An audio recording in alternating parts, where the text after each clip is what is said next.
Sono Nicolò Bongiorno, regista di questo documentario su Gustavo Roll, che a mio parere è stato uno dei più grandi personaggi del secolo appena passato, del Novecento. Un uomo con un grandissimo carisma, che in qualche modo ha attraversato e si è incontrato con molte delle più grandi personalità appunto del Novecento. È stato un percorso di lavoro molto articolato e molto complesso riuscire a realizzare questo film proprio per la materia, il soggetto così astratto, particolare, poco palpabile, e anche considerando le grandi difficoltà che ho avuto, cioè dover costruire un progetto senza avere nessun tipo di materiale di archivio, quindi repertorio proprio non c'era assolutamente niente. Roll era anche una persona molto schiva, non si è mai fatta intervistare, non ci sono immagini visive di lui, e quindi è stata una grande sfida appunto riuscire a costruire una struttura narrativa partendo dal nulla, da un'idea o anche da una sensazione, da un elemento già di per sé particolarmente astratto e illusorio. Il mio primo incontro con Roll è stato attraverso Federico Fellini.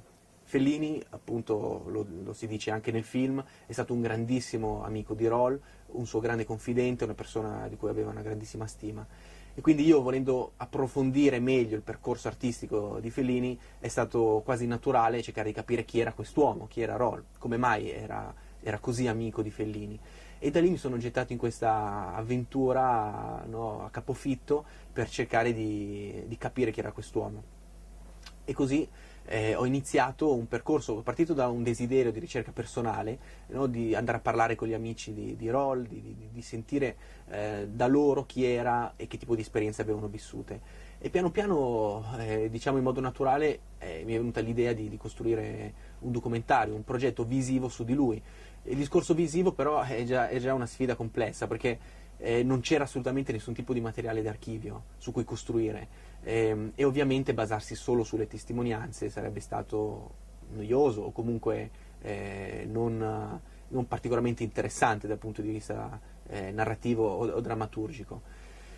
E così in effetti è un lavoro che è durato parecchi anni proprio per l'evoluzione che è maturata più che altro dentro di me, per riuscire poi a individuare la formula giusta con la quale fare questo film. Ma a mio parere ogni film è come un viaggio. Io spesso mi lancio in queste avventure e poi mi catturano, e quasi come succede appunto nei viaggi poi ti si aprono delle strade, si aprono delle porte improvvisamente. E così è stato per me in questo film, e oltretutto mi ha stupito ancora di più proprio per la materia così magica, no, proprio di casualità, di sincronie che mi sono successe lungo questo percorso. E quindi, come dicevo prima, partendo da un'idea poco chiara, lentamente lungo il percorso di questa evoluzione mi si sono aperte delle porte che mi hanno permesso poi di costruire questa struttura narrativa, che di per sé è piuttosto atipica nel contesto dei documentari odierni. Atipica perché intanto c'è un utilizzo molto forte, presente degli effetti speciali. E questo è stato anche, non è stata un'idea che è nata all'inizio, però è quasi come se parlare di questi argomenti così surreali, astratti, legati all'illusionismo, alla magia, fosse necessario utilizzare delle formule visive che potessero richiamare questi argomenti. Un altro elemento fondamentale è stato lo scoprire lungo il percorso di lavoro che esistevano dei materiali sonori. Questi mi sono stati donati da amici di Roll, che l'avevano registrato la sua voce in un modo così proprio assolutamente non professionale e amichevole, magari da delle telefonate addirittura. Però questo è stato straordinario perché mi ha permesso di costruire delle scene basandosi su dei presunti dialoghi che appunto erano effettivamente suoi. Quindi il film ha l'unicità appunto di comunicare attraverso la sua voce, non essendo stato lui non essendo vivente e non essendo, come dire, un attore. Ecco. Quindi attraverso questi materiali sonori, attraverso gli effetti visivi, attraverso un narrato, ho cercato di entrare dentro la dinamica emotiva di quest'uomo e spiegare lentamente, oltre all'aspetto biografico, no, che ho voluto naturalmente scandire, però di spiegare che cosa è successo dentro di lui che gli ha permesso di manifestare, di scoprire questi poteri straordinari. Poteri che poi, appunto, ci si può credere o non credere. Chiaramente c'è un discorso molto forte legato allo scetticismo, a una certa forma di scientismo, di logica, che esclude la possibilità di queste cose. E invece c'è poi tutto un fronte legato all'intuizione, a una certa possibilità dell'uomo, o anche a una certa scienza di frontiera che permette, che non esclude, che anzi addirittura indica come una via del domani. Quindi è stato affascinante entrare, secondo me, nella vita di quest'uomo, di questo giovane ragazzo che tutto all'improvviso ha scoperto, attraverso una grande intuizione, di poter fare delle cose fenomenali, e io ho cercato di medesimarmi in lui e capire come si relazionava con la gente, che cosa c'era nella sua testa, come gli è cambiata la vita. E mi ha molto colpito capire che la sua vita si è trasformata in una maniera anche emotivamente molto... si sono create delle difficoltà forti. Non è che di colpo si è sentito un mago, ha potuto fare quello che voleva, anzi, questa cosa ha limitato molto il suo modo di comunicare con la gente. E qui, appunto, questa è la cosa che a livello narrativo mi ha colpito di più. Entrare nella dinamica mentale di quest'uomo e capire, una volta che ha intuito questi poteri, come è riuscito a gestirli. Ma Roll era ricercato da tutti, dai ricchi e dai potenti e dai famosi, e forse questa cosa a molti può così dare l'idea di una certa forma di scetticismo, come se si desse soltanto a questa gente per acquistare notorietà e fama.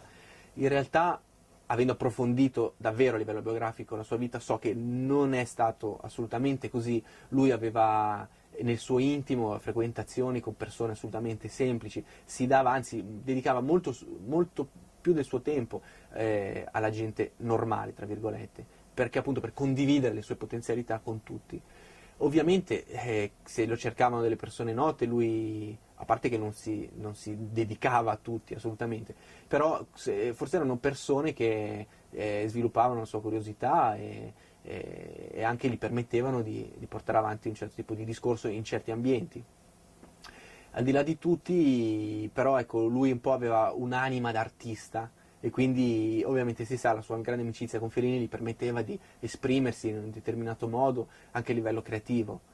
Quindi io non credo che il fatto che lui abbia conosciuto i ricchi e famosi, politici, ma addirittura dall'America venivano, Reagan lo cercava, Kennedy, eccetera, eccetera, non abbia assolutamente sporcato la sua immagine, ma piuttosto rafforzata. Io credo sia stato molto lacerante per Roll scoprire determinate potenzialità, ma poi ritrovarsi inserito in una società che magari non condivideva, non poteva capire determinati valori. Lui era un uomo molto borghese, normale come noi, molto inserito nella società civile, però vestiva non l'abito, però il ruolo, no, di quello che potrebbe essere un guru, un mistico, una persona che uno è abituato a collocare in un altro contesto, con un altro stile di vita. Questo io credo che lui come giovane ragazzo deve essere stata una cosa molto lacerante, che mi ha colpito e mi ha emozionato. E mi fa domandare appunto se effettivamente è possibile un domani per l'uomo, no, visto come si sta sviluppando la nostra società, poter sviluppare queste potenzialità, perché io credo fermamente che siano potenzialità, lo diceva lo stesso Roll, date a tutti, no? La possibilità di interagire con la materia, di anche inquadrare lo spazio e il tempo in una maniera diversa, tutte cose che lui faceva con i suoi giochi, che lui manifestava con i suoi giochi, quindi apriva degli spiragli, delle possibilità, incuriosendo la gente. Ecco, io mi domando se un domani possa essere una strada in cui che l'uomo inizierà a percorrere. In qualche modo me lo auguro, perché penso che se entreremo in una dinamica di questo tipo potrebbe esserci un'evoluzione della nostra società, delle nostre coscienze. Ecco, io mi sono posto molto questa domanda e vedo che la società, certo, non necessariamente la società moderna va a cavallo, no, con queste dinamiche, però in qualche modo mi stupisce il fatto, per esempio parlando con gli scienziati stessi che sono intervistati nel film, molti inquadrano proprio la scienza di frontiera, la fisica dei quanti soprattutto, inquadra la materia e il tempo in una maniera assolutamente compatibile con la dimensione rolliana, chiamiamola così. Quindi questo forse cioè, lo ritengo molto affascinante, e che in qualche modo, anche se in modo non lampante, però l'uomo sta andando incontro a una visione del mondo, di se stesso, inserito nella società diversa. E appunto allora in questo contesto forse Roll effettivamente è stato un pioniere, ci lancia un sasso verso prendere coscienza di noi stessi e del mondo in un modo diverso. Io ho conosciuto Rolle a Torino sono andato a Torino nel 1900, io sono andato nel 74, lui l'ho conosciuto 2 o 3 anni dopo e mi è stato presentato da una persona di Torino che aveva rapporti con lui di amicizia, di consuetudine di vedersi. E una sera me l'ha portato a casa, il primo incontro è stato a casa. E io avevo anche qualche altra persona, abbiamo parlato e lui poi nel presentarsi ha detto ma lei ce l'ha un po' di mazzi di carte? Io non ce le avevo perché non è che io giochi a carte. Allora abbiamo pregato l'autista mio di andare alla stazione e di comprare 10 mazzi di carte che sono arrivati ancora nel cellophane perché erano comprati dal tabaccaio. Lui li ha dato il cellophane, li ha distribuiti fra le persone che erano con me quella sera, ha fatto togliere le carte jolly, le robe, le carte, e poi ha pregato ciascuno di mischiare queste carte, poi si è fatto dare uno di questi mazzi di carte e se l'è messo vicino a sé, lo ha mischiato e lo ha lasciato lì. Agli altri, dopo che avevano mischiato le carte, ha detto adesso mettiamole tutte davanti a me. Io ero vicino a lui e lo guardavo, ero diffidente, come è logico che sia per una persona che ti racconta, cioè, di cui si raccontavano tante storie. E lui senza toccare le carte, i 9 mazzi di carte, senza toccarli però con le mani sopra li scorreva. E a me è data proprio la sensazione che le prime carte, come se ci fosse un soffio di vento, si alzavano e si abbassavano leggermente. E guardavo l'orologio perché mi avevano detto che qualche volta, se capiti in mano a gente così, che quasi ti ipnotizzano e quindi vedevo se l'ora passava. E questa roba è durata pochi secondi. Poi lui ha detto, ha alzato la carta del suo mazzo, era, supponga, se non mi ricordo, ma il 2 di picche, l'ha detto alziamo tutte le prime carte, erano tutte 2 di picche. Ero scettico all'inizio, come sono sempre scettico in questi campi, e poi gradualmente, non solo dopo il primo episodio, ma anche dopo gli altri mi sono ricreduto. Fra l'altro quello che mi faceva effetto di Roll, al di là di questi episodi di vita paranormale, era che lui era un uomo cattolico, ma cattolico credente, cattolico vero. L'ho frequentato molto, ero molto spesso a casa, l'ho visto, ho passato delle serate che erano anche divertenti e allegre, ero a casa sua, naturalmente dopo aver pranzato, non con lui, andavamo lì, e lui alla fine di questi esperimenti, che erano di tanti tipi, offriva dei cioccolatini, offriva qualcosa.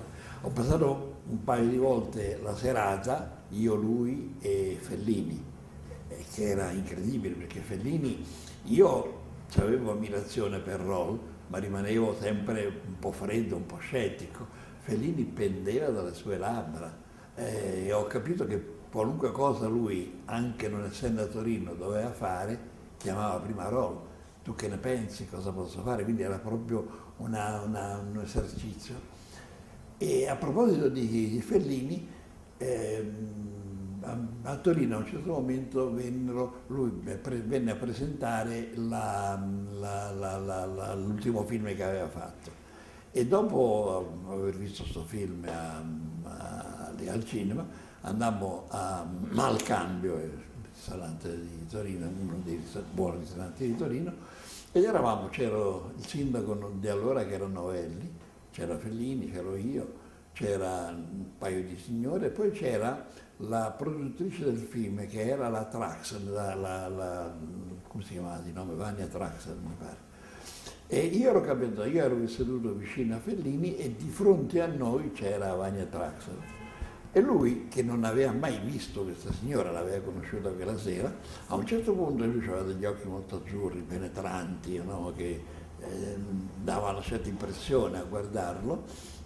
Gli si è voltata verso la signora e ha detto: senta signora, mi dica il nome del suo primo amore, il nome di quella persona che lei ha amato per prima nella vita. Io mi ricordo che ci ho pure scherzato, gli ho detto: no dai, sta signora deve dirlo che non è che hai avuto un più... No, il primo c'è stato, mi dica il nome del suo primo amore. E lei disse un nome, adesso io non mi ricordo quale, ma disse per esempio Guido. Allora lui, guardandola fissa, prende il tovagliolo, lo pieghi, lo stringa, lo metta nelle sue mani, tenga le sue mani così col tovagliolo dentro. Lui tirò fuori la penna e nell'aria scrisse Guido.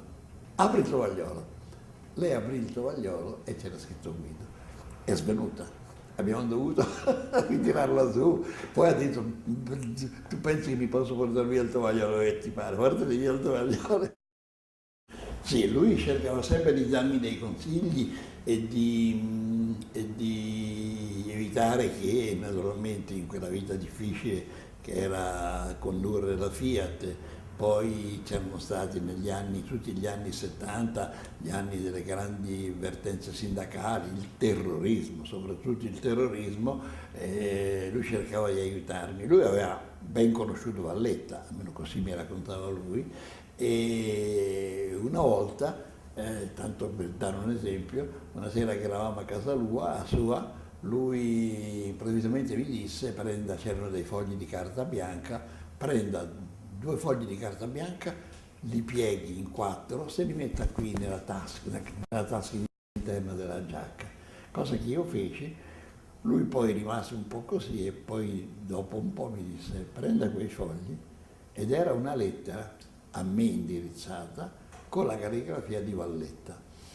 Io conoscevo la calligrafia di Valletta per aver visto dei documenti che lui aveva stilato e mi sembrò proprio che fosse la calligrafia di Valletta, e nella quale lettera lui, Valletta, mi dava dei consigli su come comportarmi, non tanto sulle persone quanto sui fatti. Ecco, lui in genere quando faceva qualche cosa, come per esempio le pitture, regalava. Quella lettera mi disse: no, dottor Miglia, abbia pazienza, lei quella lettera me la restituisce. E quindi alla fine della serata volle, e cosa che naturalmente io feci, volle che gliela restituissi. Ma me la ricordo ancora, negli occhi ce l'ho ben chiara. Roll, ha fede? Sì, crede in un Dio, unico, creatore dell'universo, ispiratore della giustizia e della carità. Perché pensa che Dio esista? È una certezza innata in me. Quando senti parlare per la prima volta di Dio trovai la cosa naturale. E quando qualcuno ne nega l'esistenza?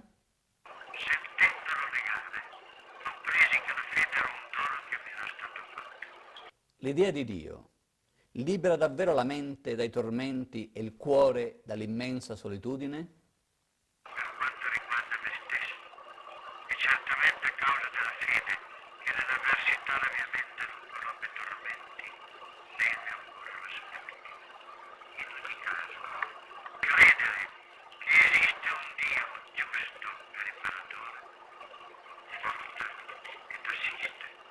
È d'accordo con Schopenhauer quando dice che le religioni sono come le lucciole. Per splendere hanno bisogno delle tenebre? No, sono invece d'accordo con Einstein che definì la luce l'ombra di Dio. Le religioni vere sorgono dalla luce e in essa si esaltano.